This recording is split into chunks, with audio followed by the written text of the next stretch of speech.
72 خدا والو، سلام اے کربلا والو۔ خدا ہم سب کے دلوں میں عزاداری کا جذبہ ہمیشہ قائم رکھے۔ خدا حافظ۔ بسم اللہ الرحمن الرحیم۔ ناظرین، میں جمال زیدی خداوند کریم سے آپ کی سلامتی چاہتا ہوں۔ آپ کا استقبال کرتا ہوں محرم کے اس خاص موقع پر بنائے گئے ہمارے اس پروگرام میں، جس کا نام ہے 72۔ واقعہ کربلا اور شہیدان کربلا کے بارے میں کچھ اور اہم اور ضروری جانکاریاں ہم تک پہنچانے کے لیے آج ہمارے ساتھ موجود ہیں خطیب آل محمد، ذاکر شہیدان کربلا، مبلغ دین خدا، حجت الاسلام، عالی جناب مولانا سید فیض عباس مشہدی صاحب قبلہ۔ السلام علیکم مولانا صاحب۔ السلام ورحمۃ اللہ۔ مولانا صاحب، میں آپ کا اپنی طرف سے اور تمام دیکھنے والوں کی طرف سے استقبال کرتا ہوں محرم کے موقع پر پیش کیے جانے والے ہمارے اس پروگرام میں، جس کا نام ہے 72۔ السلام علیکم ورحمۃ اللہ وبرکاتہ۔ اعوذ باللہ من الشیطان الرجیم، بسم اللہ الرحمن الرحیم، الحمد للہ رب العالمین، الصلاۃ والسلام علی محمد وعلی اہل بیتہ الطیبین الطاہرین۔ سب سے پہلے میں شکر گزار ہوں ادارہ تنظیم المکاتب کا اور آپ تمام افراد کا کہ اس معیاری پروگرام میں آپ نے مجھے موقع دیا کہ میں آپ کے سامنے اپنے باتوں کو رکھوں۔ آج ہشتم ماہ محرم کے عنوان سے میں حاضر ہوں آپ کی خدمت میں۔ بہت بہت شکریہ مولانا صاحب اپنا قیمتی وقت ہمیں دینے کے لیے۔ ہمارا مقصد آپ کے ذریعے لوگوں تک اہم اور ضروری جانکاری پہنچانا ہے واقعہ کربلا اور شہیدان کربلا کے بارے میں۔ مولانا صاحب، میں اپنے پروگرام کا آغاز کرتا ہوں اپنے ایک سوال کے ساتھ۔ میرا سوال ایک بہت ہی بنیادی ہے، وہ یہ ہے کہ 72 شہیدان کربلا کی قربانی کے بارے میں، قربانی کے بارے میں سنیے، روئیے اور بھول جائیے، کیا یہی مقصد تھا اس عظیم قربانی کا؟ بہترین سوال ہے، اور یہ سوال نہ صرف یہ کہ آپ کا ہونا چاہیے بلکہ پوری قوم کا سوال ہونا چاہیے کہ سرکار سید الشہداء حضرت امام حسین علیہ الصلوۃ والسلام کی قربانی اور ان کے جانثاروں نے جو اپنی جان کو فدا کیا ہے، اس کا مقصد کیا ہے۔ اس عنوان سے آپ مجالس سنتے رہتے ہیں، عشرے ہوتے رہتے ہیں، اس ٹاپک پر تحقیقات ہوئی ہیں کہ مقصد کیا ہے امام حسین کا۔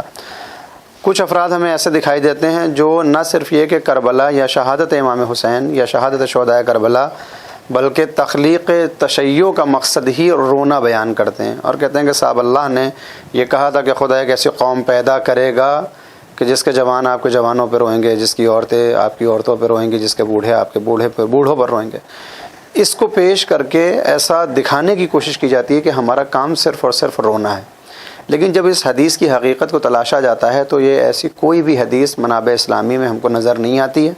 وہ جو روایت ہے کہ جب سرکار سید الشہداء حضرت امام حسین علیہ الصلوۃ والسلام اس دنیا میں آئے اور آپ کے آنے پر جو گریہ ہوا ہے اور اس وقت جو باتیں ہوئی ہیں بی بی فاطمہ الزہرا اور سرکار رسالت کے مابین، اس وقت وہ سوال تو یقیناً موجود ہے منابع میں کہ بی بی نے پوچھا کہ پھر روئے گا کون؟ پیغمبر نے یہ نہیں کہا تھا کہ خدا ایک ایسی قوم پیدا کرے گا، بلکہ فرمایا تھا کہ میری امت کے جوان تمہارے جوانوں پر اور میری امت کی عورتیں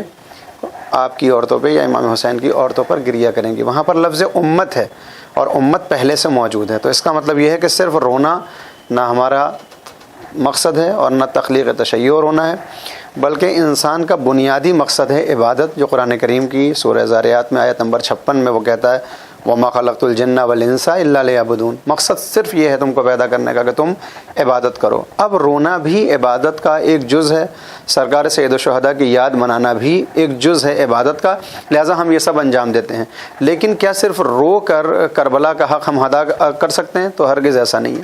اگر صرف رونا کافی ہوتا تو تاریخ کربلا میں ہم دیکھتے ہیں کہ بہت سے افراد جو دشمن کے خیموں میں ہیں امام حسین کی مظلومیت پر آنسو بھی بہا رہے ہیں اور غارت گری بھی کر رہے ہیں، جس میں ایک نام ملتا ہے ایک ظالم کا کہ عصر عاشورہ جب شہادت سرکار سید الشہداء واقع ہو گئی ہے تو رو بھی رہا ہے اور سرکار کی انگلی کو، ان کی انگشت مبارک کو کاٹ بھی رہا ہے۔ کسی نے پوچھا کہ تو رو رہا ہے اور انگلی کو کیوں کاٹ رہا ہے؟ کہا اس لیے رو رہا ہوں کہ مجھے اس حسین کا بچپن یاد ہے،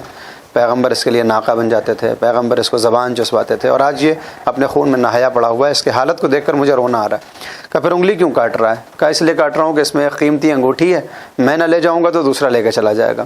تو یہ جو رونا، اگر ہم کہیں کہ صرف رونا کافی ہوتا تو پھر اس ظالم کا بھی رونا کام آ جائے گا۔ یا اس کے بعد جو بعض خطبہ پڑھتے ہیں کہ عمر سعد نے ہمیشہ اپنی زندگی میں پچھتاوے کا اظہار کیا ہے کہ مجھے ایسا نہیں کرنا چاہیے تھا. یا بہت سے ظالم ایسے دکھائی دیتے ہیں کہ اپنے ظلم کے بعد وہ پچھتاتے بھی ہیں اور روتے بھی ہیں, لیکن کیا ان کا پچھتانا, کیا ان کا رونا ان کو فائدہ پہنچائے گا؟ نہیں پہنچائے گا. اسی طرح سے صرف اگر ہم محبت میں روتے رہیں گے صرف, تو یہ ہم کو بھی فائدہ نہیں پہنچائے گا. ہم کو جاننا ہوگا, سمجھنا ہوگا کہ یہ قربانی کیوں ہوئی ہے, اس کا مقصد کیا تھا. جتنی بڑی قربانی ہے مقصد بھی یقیناً اتنا ہی بڑا ہوگا, اور وہ مقصد صرف ایک ہے جو سرکار نے مدینے سے نکلتے وقت فرمایا تھا کہ میں امت کی اصلاح کے لیے نکل رہا ہوں. امر بالمعروف اور نہی از منکر, یہ 2 کام سرکار نے کیے ہیں, اور ہم کو بھی اسی کی تأسی کرتے ہوئے اگر کربلا کو زندہ رکھنا ہے تو امر بالمعروف یعنی نیکی کی ہدایت, اور نہی از منکر یعنی برائی سے روکنے کی صلاحیت اپنے اندر پیدا کرنی ہوگی, تبھی کربلا کا مقصد کامل ہوگا. شکریہ ادا کرتا ہوں مولانا صاحب آپ کا کہ آپ نے بہت ہی اچھی طریقے سے تمام دیکھنے والوں کو مقصد کربلا, مقصد امام حسین سمجھایا. دھیرے دھیرے ہم لوگ روز عاشورہ کی طرف بڑھ رہے ہیں, تو اسی طرح سے شہیدان کربلا کا ذکر بھی بڑھتا جا رہا ہے. تو مولانا صاحب اگر شہیدان کربلا کا ذکر میں کرتا ہوں تو میں آپ سے یہ پوچھنا چاہوں گا کہ کربلا کے میدان میں حضرت علی علیہ السلام کے کل کتنے بیٹے موجود تھے؟ جی بالکل مشہور ہے, ایک جو آپ سنتے رہتے ہوں گے مصائب میں کہ حضرت زینب کے 18 بھائی تھے, 18 بنی ہاشم. تو یہ جب ہم روایات کو پڑھتے ہیں اور منابع اسلامی کو اٹھاتے ہیں تو ہمیں یہ تعداد وہاں نظر آتی ہے کہ مولا کائنات کے 18 فرزند کربلا کے اندر موجود تھے, جو سب کے سب شہید ہوئے, جن میں سب سے بڑا جو نام ہے وہ خود سرکار سید الشہداء حضرت امام حسین علیہ السلام کا, اور ان کے بعد حضرت عباس اور ان کے 3 بھائی ہیں جنہوں نے اپنی شہادت پیش کیا, اور اس کے بعد متعدد یا مولا کائنات کی کنیز ہیں یا ان کی ازواج ہیں جن کی اولاد میں جو بیٹے آتے تھے وہ شہید ہوئے. تعداد 18 ہے تقریباً کہ جو کربلا میں امام کی اولادیں شہید ہوئیں. امام حضرت علی علیہ السلام کی 18 اولادیں کربلا کے میدان میں شہید کر دی گئی تھیں. مولانا صاحب جیسے ابھی آپ نے نام لیا حضرت عباس کا, تو حضرت عباس کے علاوہ اور ان کے ساتھ ان کے کتنے بھائی شہید کر دیے گئے تھے؟ اس کو یاد رکھنے کا ایک سب سے آسان طریقہ ہے, 3 عین ہیں. ایک حضرت عباس ہیں, ایک حضرت عبداللہ ہیں, ایک حضرت عثمان. یہ تینوں نام عین سے شروع ہوتے ہیں, اور ایک نام ہے حضرت جعفر بن علی کا. یہ 4 سگے بھائی ہیں جو حضرت عباس کی والدہ گرامی یعنی فاطمہ کلابیہ کے بطن سے دنیا میں آئے تھے, اور اس کے بعد کربلا میں انہوں نے اپنی شہادت پیش کی ہے. مولانا صاحب جب حضرت عباس کا ذکر آتا ہے تو ان کے نام کے ساتھ ابو الفضل العباس کے نام سے ان کو جانا جاتا ہے, ابو الفضل العباس کہا جاتا ہے. جی ہاں, دیکھیں عرب کا ایک قانون تھا کہ وہاں جیسے ہمارے یہاں ہوتا ہے کہ ہم اپنا نام لگاتے ہیں اور بعض جگہ اپنی جگہ یعنی جہاں پر ہم رہتے ہیں اس کو بھی ہم جوڑتے ہیں. مثال کے طور پر کسی کا نام ہے عباس اور وہ لکھنؤ کا رہنے والا ہے تو ہم کہتے ہیں عباس لکھنوی. لیکن عرب کے یہاں کئی چیزیں تھیں کہ جو نام کے ساتھ شامل کی جاتی تھی. ایک خود اس کا نام ہوتا تھا, ایک اس کے والد کا نام ہوتا تھا, لہٰذا ہم کہتے ہیں عباس ابن علی یا علی ابن ابی طالب. ایک جو چیز اور مشہور تھی وہ تھی کنیت, اور ایک تھا لقب.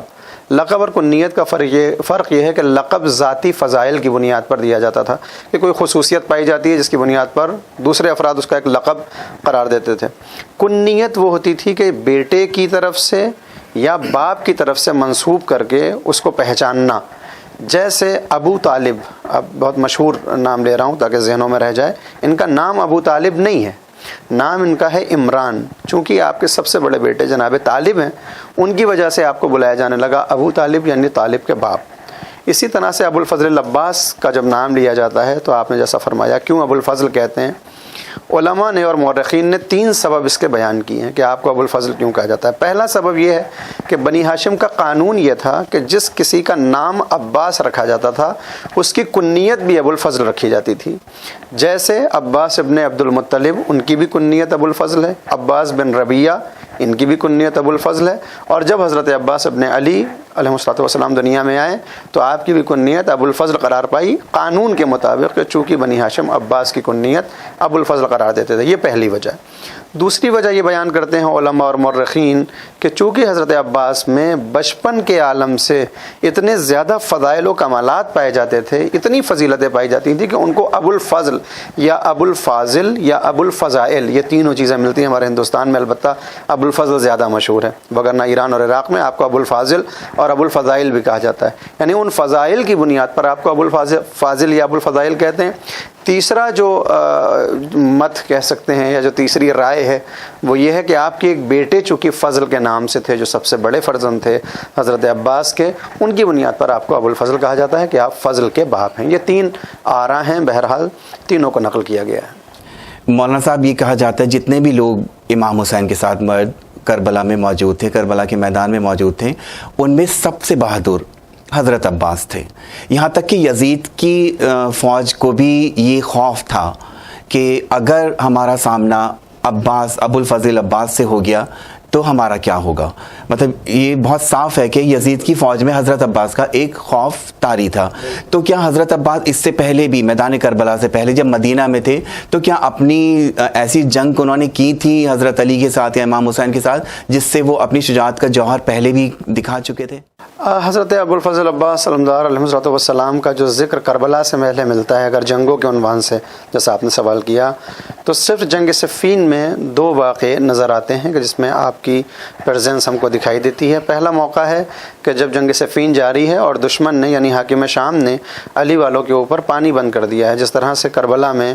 اولاد حاکم شام نے امام حسین پہ پانی بند کیا، اسی طرح سے جنگ صفین کے موقع پر بھی مولا کائنات کے ساتھیوں پر فرات کا پانی بند کر دیا گیا تھا، جس کی وجہ سے مولا کائنات نے مالک اشتر سے یہ کہا کہ آپ پانی کا بندوبست کریے۔ یہ جو ملتا ہے روایات میں، تو حضرت مالک اشتر چونکہ آپ کے جانثار صحابی ہیں اور چاہنے والے ہیں، لہٰذا فوراً آمادہ ہوتے ہیں۔ پھر مولا کائنات اپنے اولاد میں سے پوچھتے ہیں کہ کون ہے جو اس وقت مالک اشتر کے ساتھ جائے اور پانی کا انتظام کرے۔ اس وقت ابھی آپ کا سن بہت زیادہ نہیں ہے، 26 ہجری آپ کی ولادت ہے، اور یہ جو جنگ ہے یہ 36 کے بعد کی ہے، یعنی اگر بہت سے بہت آپ کی عمر کو مانا جائے اور سمجھا جائے تو 12 سے زیادہ آپ کی عمر نہیں ہے اس وقت۔ آپ فوراً کھڑے ہوتے ہیں اور کہتے ہیں کہ بابا اگر مجھ کو اجازت ہو تو میں پانی کے لیے مالک اشتر کے ساتھ جاؤں۔ وہاں پر یہ نظر آتا ہے کہ آپ گئے ہیں حضرت مالک اشتر کے ساتھ اور وہاں سے پانی لے کر آئے ہیں، یعنی پانی پلانا صرف کربلا میں آپ کا کام نہیں تھا بلکہ جنگ صفین کے موقع کے اوپر بھی جانثاروں کے لیے پانی کا بندوبست حضرت عباس نے کیا۔ جس طرح سے حملہ کیا ہے فرات کے اوپر اور جس طرح سے قبضہ کیا ہے فرات پر، اس کی وجہ سے ایک ہیبت بن گئی تھی کہ یہ بہت بہادر ہیں اور بہت سورما ہیں۔ دوسرا جو بہت اہم واقعہ نظر آتا ہے وہ ہے ابن شاسا کے لیے۔ ابن شاسا ایک ایسا سورما تھا اس وقت کا کہ جو 1000 افراد اس کے سامنے اگر جنگ کرنے کے لیے آتے تھے تو سب کو زیر کرتا تھا، جیسے عمر ابن عبدود کے بارے میں ملتا ہے کہ وہ بھی اپنے سامنے 1000 لوگوں کو زیر کرتا تھا۔ ابن شاسا کے 7 بیٹے ہیں جو جنگ صفین میں آتے ہیں اور مولا کائنات کو چیلنج کرتے ہیں۔ پھر مولا کائنات حضرت عباس کو بھیجتے ہیں اس کے مقابلے کے لیے۔ مولا عباس نہ صرف یہ کہ اس کے 7 بیٹوں کو قتل کرتے ہیں بلکہ ابن شاسا کو بھی تحت عق کرتے ہیں، اور یہاں سے جو ایک ہیبت طاری ہوتی ہے، جو آپ کی بہادری اور آپ کی شجاعت کا کلمہ پڑھا جاتا ہے، وہاں سے لوگوں کو نظر آنے لگتا ہے کہ یہ حضرت عباس واقعاً ایک دلیر، ایک شجاع، ایک باوفا اور سقا سپاہی کا نام ہے، اور وہاں سے ایک ہیبت طاری ہوتی ہے۔ مولا عباس کی بہادری تو پورے عرب میں ایک عام تھی، تو اس کے پیچھے کیا میں یہ وجہ جان سکتا ہوں کہ ان کی بہادری کی تعلیم، ان کو جنگ کی تعلیم حضرت علی نے دی تھی جو کہ ان کے والد تھے؟ بے شک ہر بیٹے کے جو کمال ہوتے ہیں وہ پلٹتے ہیں اس کے والد کی طرف۔ جس طرح سے کہا جاتا ہے کہ اگر کسی کے اندر کوئی کمی یا خامی آ رہی ہے خاندانی اعتبار سے تو وہ پلٹتی ہے اس کے خاندان، اس کے آباء و اجداد کی طرف۔ اسی طرح سے جو ہمارے اندر صفات ہوتے ہیں جو ہمیں جینیٹک طور پہ ہمیں ملتے ہیں، تو حضرت عباس بہرحال بنی ہاشم کا خون ہے، اور بنی ہاشم پورے عرب میں سورما سمجھے جاتے ہیں، بہادر سمجھے جاتے ہیں۔ پھر بنی ہاشم میں مولا کائنات کا جو روب اور جو دبدبہ اور جو ان کا اثر ہے، پھر ایسا شخص اگر کسی کو تعلیم دے گا، تعلیم جنگ ہو یا تعلیم علم وہ بہرحال وہ اپنے آپ میں بے نظیر ہوگی۔ لہٰذا حضرت عباس کی جو معرفت ہے، جو آپ کا علم ہے، وہ بھی ایک دم اعلیٰ مقام پر ہے، اور جو آپ کی شجاعت، حوصلہ اور اطمینان ہے وہ بھی اعلیٰ مقام پر۔ مولانا صاحب جیسے ابھی آپ نے ایک ذکر کیا صفات کا، تو حضرت عباس میں بھی کچھ ہم نے سنا ہے کہ کچھ ایسی خاص صفات تھی جو ان کو ممتاز کرتی تھیں الگ لوگوں سے۔ بے شک دیکھیں، یوں کربلا کے اندر جب ہم نگاہ ڈالتے ہیں تو یہ میرا بہرحال ایسا جملہ ہے کہ جو میں بھی پہلی مرتبہ استعمال کر رہا ہوں اس وقت، کہ غیر معصوم میں اگر کربلا کے میدان میں کوئی شخص قابل تقلید ہے، ان میں پہلا شخص اگر آپ تلاش کریں گے تو وہ حضرت عباس علمدار علیہ السلام ہے۔ یعنی معصوم نہ ہوتے ہوئے جس طرح کا اظہار کیا ہے آپ نے، معصوم اس معنی میں کہ منصوص من اللہ ہوں، 14 میں شامل نہیں ہے حضرت عباس، وگرنہ آپ کی ذات سے کوئی گناہ معاذ اللہ نعوذ باللہ صادر نہیں ہوا ہے، تو کچھ تو خصوصیات ایسی ہیں۔ دلیل کیا ہے ہمارے پاس؟ دلیل یہ ہے کہ تمام امام زادگان میں، یعنی ائمہ کے فرزند کو جب ہم تلاشتے ہیں اور ان کی زندگی پڑھتے ہیں، تو بیٹوں میں حضرت عباس اکیلے ایسے فرزند ہیں کسی بھی امام کے، نہ صرف یہ کہ مولا کائنات بلکہ بعد کے آنے والے اماموں کے بھی اولاد میں صرف حضرت عباس ایسے اکیلے امام زادے ہیں کہ جن کا اپنا مستقل حرم بھی ہے اور مستقل معصوم سے صادر زیارت ہے۔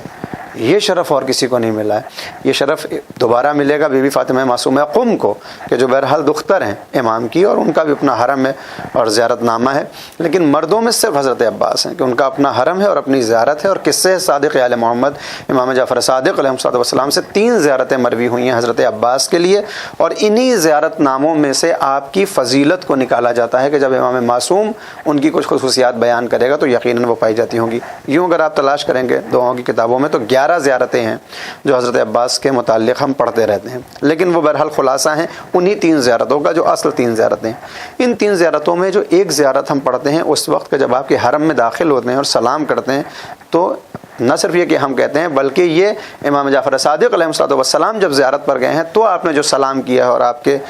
صحابی نے اس کو نقل کیا اور آپ کے شاگرد نے، شروعات یہاں سے ہوتی ہو کہ اللہ کا سلام ہو آپ پر۔ جس طرح سے قرآن کریم میں انبیاء پہ اللہ سلام کرتا ہے، امام جعفر صادق علیہ السلام حضرت عباس کو سلام کہہ رہے ہیں کہ آپ پہ اللہ کا سلام ہو، اس کے ملائکہ کا سلام ہو، انبیاء کا سلام ہو، رسولوں کا سلام ہو، صدیقین شہداء کا سلام اور عام مومنوں کا سلام ہو۔ اور اس کے بعد کہتے ہیں میں گواہی دیتا ہوں۔ یہ گواہی دینے والا کون ہے؟ یہ خود معصوم ہیں، حجت ہیں اللہ کی طرف سے، اور کہتے ہیں کہ میں گواہی دیتا ہوں کہ آپ باوفا سپاہی تھے، آپ اپنے زمانے کے امام کے سامنے سراپا تسلیم خم کیے ہوئے تھے، آپ کے اندر صبر پایا جاتا تھا اور آپ کے اندر شجاعت تھی، نصیحت تھی، یعنی خیر خواہی تھی۔ یعنی حضرت عباس کی تمام صفات، تقریباً 11 وہ صفتیں ہیں کہ جو مخصوص ہیں حضرت عباس سے، کہ جس مقام پر آپ کے یہاں پائی جاتی تھیں دوسرے کسی کے یہاں ہمیں کربلا میں دکھائی نہیں دیتی، اور ان میں بھی آپ کی وفا کا تذکرہ، آپ کی نصیحت کا تذکرہ، آپ کی شجاعت کا تذکرہ یہ بتاتا ہے کہ حضرت عباس کی وفا اور تسلیم کا جو ایک لفظ آتا ہے کہ آپ اپنے زمانے کے امام کے سامنے سراپا تسلیم خم رہتے تھے، یعنی امام جو کہتے تھے بس وہی کرتے تھے۔ اور یہی ان کی ایک خاصیت تھی کہ جس نے آج بہت سے امام زادے ہیں، بہت سی امام کی اولادیں ہیں، مگر حضرت عباس کو جو اللہ نے درجہ دیا ہے کہ روایت ہے خود امام جعفر صادق علیہ السلام سے کہ روز قیامت تمام شہداء غبطہ کریں گے حضرت عباس کی ذات پر، یعنی وہ مقام ہوگا آپ کے پاس کہ جو مقام دوسرے کسی شہید کے پاس نہیں ہے، اور سبب بس یہی ہے کہ آپ اپنے زمانے کے امام کی معرفت رکھتے ہوئے باوفا سپاہی تھے۔ جی مولانا صاحب، جیسے ابھی آپ نے کہا کہ امام کی معرفت رکھتے تھے اور ہر وہ کام کرتے تھے جو امام کہتے تھے، اس سے وہ کبھی الگ نہیں جاتے تھے۔ مولانا صاحب میں آپ سے یہ بھی جاننا چاہوں گا، جیسے ابھی پہلے آپ نے بتایا کہ حضرت عباس کے 3 بھائی تھے اور وہ بھی شہید کر دیے گئے تھے، تو حضرت عباس کے کچھ بیٹے بھی تھے جو کربلا میں شہید کر دیے گئے تھے؟ حسن تم یہ ایک بہت اچھا سوال ہے جس کی طرف ہماری نگاہ بہت کم جاتی ہے، خاص کر جو عام مجلسیں پڑھی جاتی ہیں اس میں آپ کے بچوں کا تذکرہ نہیں ہوتا۔ بہت سی روایتیں ہیں آپ کے فرزندان کے متعلق، آپ کی اولاد کے متعلق جو مستند ہیں، یعنی جو سب قبول کرتے ہیں، وہ یہ کہ آپ کے 2 بیٹے تھے،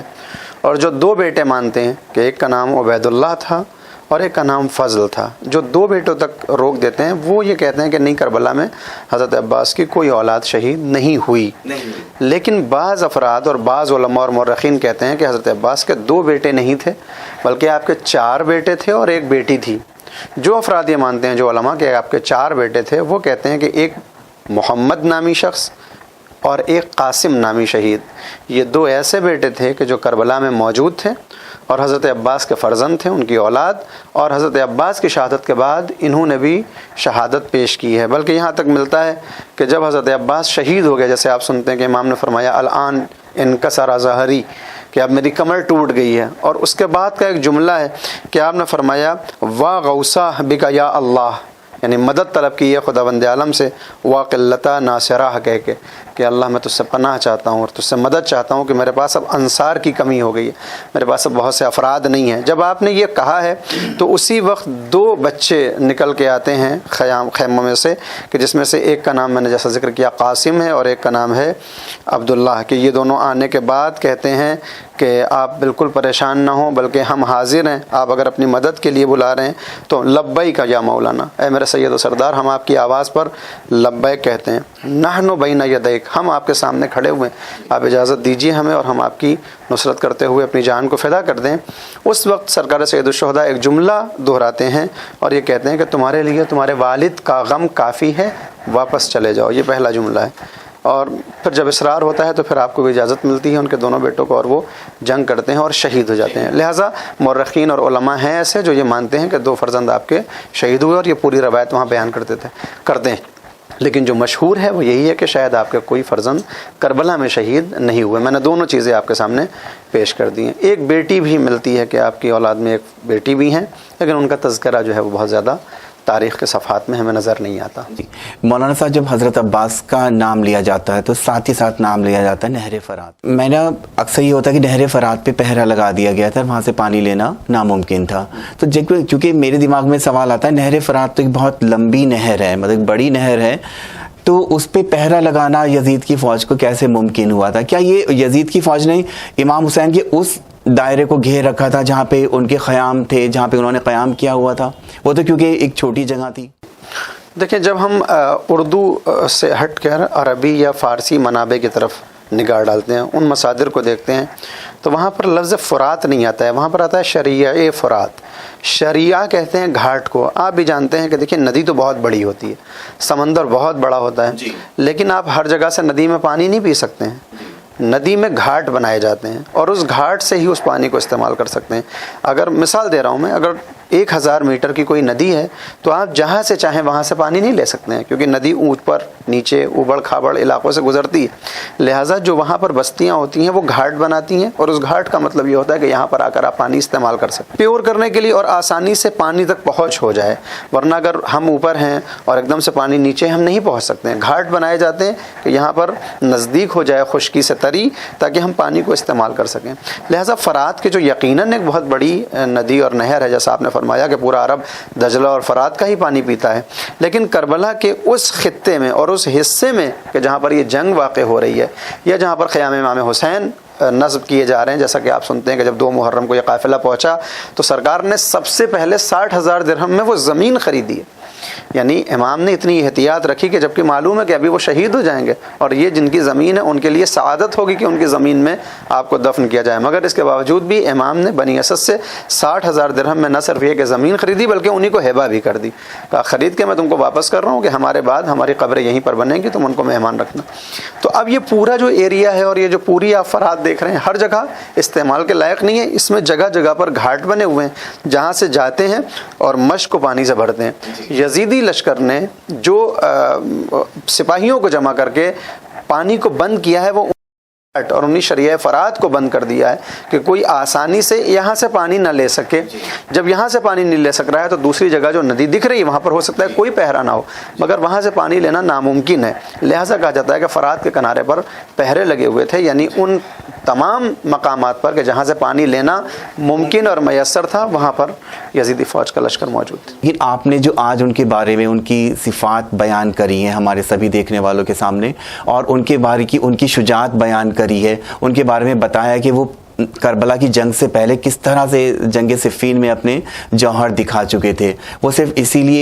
لیے وہ اتنا مشہور ایک بہادر سپاہی کے طور پہ جانے جاتے تھے پورے عرب میں۔ تو یہ سب جانکاری جو آپ نے میرے سامنے تمام دیکھنے والوں کے سامنے پیش کری ہیں مولانا صاحب، میں اس کا تہہ دل سے آپ کا شکریہ ادا کرتا ہوں۔ دوسری آپ سے ایک تھوڑی چھوٹی سی میں گزارش کرنا چاہوں گا کہ اگر آپ شہادت حضرت عباس مختصر طور پہ ہمارے دیکھنے والوں کے سامنے بیان کر سکیں۔ روز عاشوراء آہستہ آہستہ اپنے اتمام کی طرف بڑھ رہا ہے۔ امام کے چاہنے والے ایک کے بعد ایک آتے ہیں، اجازت طلب کرتے ہیں اور جام شہادت نوش کرتے ہیں، یہاں تک کہ ایک وہ موقع آ جاتا ہے کہ اب سرکار کے پاس یعنی سرکار سید الشہداء کے پاس کوئی بھی ایسا نہیں ہے جو جان کو نیوچھاور کرے، جبکہ حضرت عباس اب بس موجود ہیں۔ لہٰذا جب آپ آ کے اجازت طلب کرتے ہیں، بہت مشہور ہے، تمام خطبہ اس کو پڑھتے ہیں کہ آپ نے ہاتھوں کو جوڑ کر کہا کہ سرکار اب مجھے بھی اجازت دیجیے کہ میدان جنگ پہ جاؤں اور میں بھی جام شہادت کو نوش کروں۔ تو امام کا وہ بڑا مشہور جملہ ہے کہ تم میرے فوج کے علمدار ہو، اور علمدار کو میں کیسے اجازت دے سکتا ہوں۔ میں نے اس کے آگے پڑھا تو نہیں ہے، لیکن خطبہ سے سنا ہے کہ اس کے بعد حضرت عباس نے سر کو جھکایا کہ مولا وہ فوج جہاں ہے وہیں علمداری کے لیے بھیج دیجیے، یعنی جیسے وہ شہید ہو کے لقاء اللہ تک پہنچ چکے ہیں، میں بھی جو ہوں وہ جام شہادت نوش کروں اور ساقی کوثر سے ملاقات کروں۔ سرکار نے کہا کہ آپ کو جنگ کی اجازت نہیں ہے، بچے پیاسے ہیں، آپ پانی لے کر آ جائیے۔ بس یہیں سے حضرت عباس نے حوصلہ ملا کہ کم سے کم پانی لانے کی تو اجازت ملی ہے، سقہ آپ کو کہا جاتا ہے، لہٰذا خوشحال ہوتے ہیں، بظاہر مشق کو لیتے ہیں اور لینے کے بعد دریا کے کنارے بڑھتے ہیں۔ 4000 جہنمی سپاہیوں کا پہرا کہ جو حضرت عباس کے تعاقب میں کہ کسی طرح ان کو روک دیں کہ یہ پانی نہ لے سکیں۔ 4000 افراد جو حملہ کرتے ہیں، حضرت عباس بہادری کے ساتھ، دلیری کے ساتھ اس حملے کو ناکام کرتے ہیں، 80 افراد کو قتل کرتے ہیں۔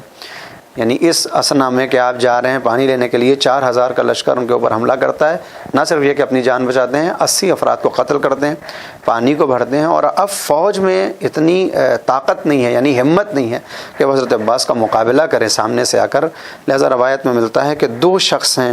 جس میں سے ایک کا نام ہے یزید بن ورقہ اور دوسرا جو آپ کا قاتل حکیم بن طفیل، یہ دونوں ایک چھپ کر اپنے آپ کو پیچھے پیچھے لے کر آتے ہیں حضرت عباس کے، اور پہلا حملہ کرتا ہے یزید بن ورقہ کہ جس سے آپ کا بایاں شانہ قلم ہو جاتا ہے، اور اس کے بعد جو ہے وہ آپ اس مشق کو اپنے کاندھے پر رکھتے ہیں اور دوسرے ہاتھ سے علم کو سنبھالتے ہیں، اور چاہتے یہ ہیں کسی طرح علم اور مشق خیمے تک پہنچ جائے۔ پھر ایک دوسرا حملہ ہوتا ہے اسی حکیم بن طفیل کا، اور دوسرا شانہ بھی آپ کا قلم ہو جاتا ہے۔ دانتوں سے اس مشکیزے کو سنبھالتے ہیں کہ اب میرے شانے تو قلم ہو چکے ہیں، کسی طرح یہ پانی خیام تک پہنچ جائے۔ مگر پھر وہی جب حضرت مختار نے ہرملہ کو گرفتار کیا اور اس سے پوچھا کہ تو اپنے جرم بتا، تیرے جرم کیا تھے، کہاں کہاں تو نے تیر چلائیں، اس نے جو اپنے تیروں کا ذکر کیا ہے اس میں ایک تیر اسی مقام پر ہے۔ وہ کہتا ہے میں نے 3 حملے کیے ہیں کربلا میں جو مجھ کو یاد رہ گئے۔ پہلا حملہ یہی حضرت عباس کی مشق پر تھا، پہلا تیر، دوسرا حضرت علی اصغر علیہ السلام کے گردن پر لگنے والا تیر، اور تیسرا سرکار سید الشہداء حضرت امام حسین کی پیشانی پر لگنے والا تیر۔ یہ 3 وہ تیر تھے جس نے تاریخ کربلا کو بہرحال ہمیشہ کے لیے لکھ دیا اور ہمارے لیے غم چھوڑ دیا ہے۔ جب یہ مشکیزے میں تیر لگتا ہے تو دوبارہ حملہ کرتا ہے یزید بن ورقہ، جس کی مدد کرتا ہے حکیم بن طفیل سنبسی، اور یہ سرکار کی شہادت کا سبب بنتا ہے کہ جس وقت آپ مدد کے لیے بلاتے ہیں سرکار سید الشہداء کو، اور امام کہتے ہیں الآن انکسر ظہری۔ یہ صرف رونے کی اور سوچنے کی بات نہیں ہے، بلکہ یہ معرفت کا جملہ ہے کہ ایک امام معصوم جو حجت خدا ہے، کسی کی شہادت پر اگر یہ کہے کہ الآن انکسر ظہری، اب میری کمر ٹوٹ گئی ہے، تو یہ کمر کسی بھائی کی نہیں ٹوٹی ہے، یہ امام وقت کی کمر ٹوٹی ہے، یہ کسی ایک حبیب کی اور چاہنے والے کی کمر نہیں ٹوٹ رہی ہے، بلکہ اللہ کی حجت کی کمر ٹوٹ رہی ہے۔ اور یہ جملہ بتاتا ہے کہ حضرت عباس کی اہمیت حضرت امام حسین کے لیے کیا تھی۔ مولانا صاحب، جو ہمارے دیکھنے والوں کے سامنے آپ نے ان کی صفات بیان کری، ان کی بہادری کے بارے میں بیان کیا، اس کا میں آپ کا تہہ دل سے شکر گزار رہوں گا۔ ناظرین، آج مولانا صاحب نے ہمیں بتایا مولا عباس نے اپنی شہادت پیش کری، اور مولانا صاحب نے ہمیں یہ بھی بتایا کہ کربلا کے میدان میں حضرت عباس کے کتنے بھائی شہید کر دیے گئے تھے۔ اس کے علاوہ بھی مولانا صاحب نے حضرت عباس کی بہادری اور ان کی ساری صفات ہمارے سامنے بیان کری، جس سے ابھی تک ہم زیادہ تر لوگ لا علم تھے یا پوری طرح سے واقف نہیں تھے۔ اگلے ایپیسوڈ میں میں آپ کے سامنے پھر حاضر رہوں گا کچھ اہم اور ضروری معلومات کے ساتھ، جو کہ واقعہ کربلا اور شہیدان کربلا سے تعلق رکھتی ہیں۔ آج کا یہ پروگرام یہی ختم کرنے کی مجھے اجازت دیجیے۔ خدا ہم سب کے دلوں میں عزاداری کا جذبہ ہمیشہ قائم رکھے۔ خدا حافظ۔